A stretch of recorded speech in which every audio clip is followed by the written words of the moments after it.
Hi everyone. Today's one is kind of getting to the root of one of the feelings I had about this Christmas DIY series that I made. And one thing I really didn't want to do in these 12 days of Christmas was use loads of materials that no one would have on hand or be able to get easily. Cheap and Nasty Christmas should have been the real title of this series. And no, it's just, I really dislike when you see a chef who makes a meal that you think, oh, that looks alright, and then they bring out this duck fattened truffle oil, and now you know that you can't recreate that dish. I think DIYs are the same. They're better if you can actually make them. So I wanted to make something I knew anyone could make. So this DIY just uses baking paper. You could easily just use a piece of white printer paper or any thin paper will do. You need to cut 4 long thin strips. Because this is baking paper, I just was able to pull it out to length. My dimensions were 20 inches length by 3/4 inches width. If you can't make that in the piece of paper you have, take that scale and just reduce it to fit your maximum length. Once you have 4, I used a craft knife to get these straight. Fold your strips in half so that the points are below one another. You don't want them to match. I repeat this on all 4 strips. With these folded strips, you want to arrange them the way that I have shown. What we're doing is we're creating a basket weave. Now if that means absolutely nothing to you like it did for me, what you're doing is you're making a box with your strips of paper where the top flap of the paper goes over the adjoining strip and the lower flap is going in between the paper of that strip. You're interlocking the paper as shown. Now pull each strip so that they make a tight box in the centre. Just pull one at a time gently and they'll all come together. Fold the top strip of the paper down. The other half of the strip, just leave it flat on the table. Once that top piece is flat down, do the same with the strip to the left and then work around each side until you have 4 overlapping strips. Now take the strip on the furthest right at the bottom. You need to fold it 90 degrees to create a triangle off to the right. Make sure when you fold this paper, fold it underneath so that the triangle is above the strip. With the same strip of paper, fold the paper down into another triangle. Fold this side that you've made over onto the square so that the 2 triangles at the top match up. Now this next part is the fiddly moment that I messed up quite a lot.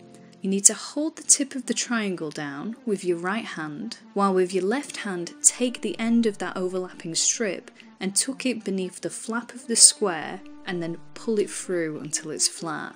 Now rotate the whole thing 90 degrees clockwise and repeat the same process again twice, and just repeat this with each of the 4 sides.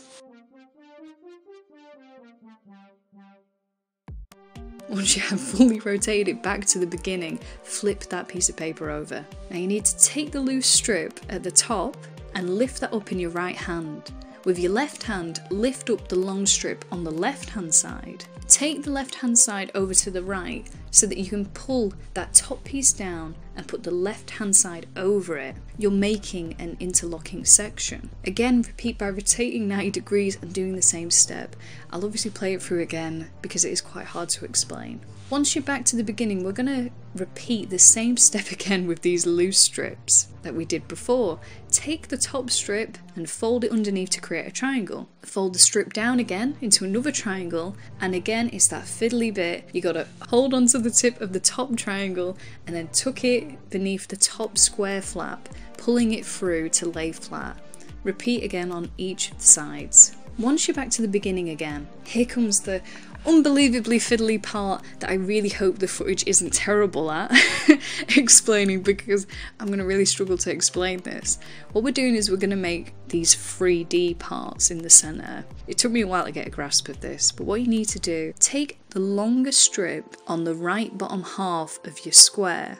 You need to create a loop in your strip. Now to do this, you just need to twist the paper so that it's now beneath itself and it's creating this loose triangle, a little bit like the one that you did at the top, but don't flatten this one.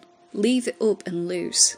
Now while you're holding the strip in this position, take the end of the strip and turn it over in your hand. Tuck the end of that strip underneath the top left square of the basket and pull it through. It's going to appear as if it's coming out of the triangle fold that you made earlier, but don't worry, that's correct. I'll show it in slow and close up to try and help explain, but this is really fiddly. Once you are done, rotate anti-clockwise again, and from the same position repeat these steps. Once they look like this, flip your paper over and repeat on the other side. I've edited this to cut out how many times it took for me to work this move out, so don't feel depressed by that if it does happen. As long as you stay gentle with these looser folds, you won't rip the paper. Just don't pull it too hard and leave it as loose as possible, and that will make a good 3D shape. Now you have your 3D loops on either side, you just need to cut off the excess paper to match the outer triangles. And then lastly, attach a little thread to the star and hang it up on your tree. I wanted to try a bit of origami because you only need some paper, and it's one of those things that looks really impressive, but once you've made one, you can make a million of them. And each time you're just going to get better and better, so I thought these German 3D stars would be a really nice challenge and addition to the tree. I hope you enjoyed this DIY and that it made at least a semblance of sense. I'll see you again tomorrow.